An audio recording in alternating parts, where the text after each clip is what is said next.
মার্কিন যুক্তরাষ্ট্রে নিত্যপণ্যের বাজারে পণ্যের দাম এখন আকাশচুম্বী। ইরানের সাথে যুদ্ধের প্রভাবে দেশটিতে জ্বালানি এবং সারের দাম বেড়ে যাওয়ায় পরিবহন ও উৎপাদন খরচ বেড়েছে কয়েক গুণ, যাতে নাভিশ্বাস সাধারণ মানুষের। ঢালাইয়ে দৃঢ়তা, নির্মাণে নিশ্চয়তা, প্রিমিয়ার সিমেন্ট, ঢালাইয়ের রাজা। আমেরিকার খাদ্য তালিকায় সবজির কদর খুব একটা না থাকলেও টমেটোর চাহিদা সেখানে আকাশচুম্বী।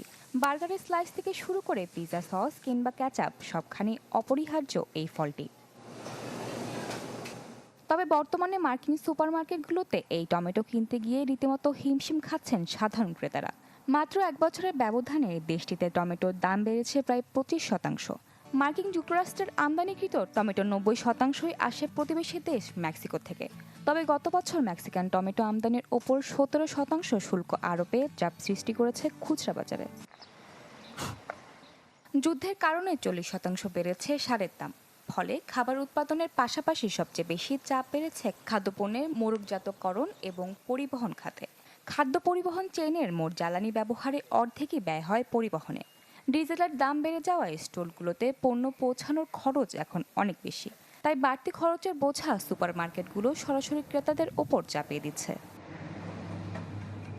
বর্তমান পরিস্থিতিতে মার্কিন যুক্তরাষ্ট্রের খাদ্যপণ্যের দাম করোনা মহামারীর আগের সময়ের তুলনায় প্রায় 33% বেশি।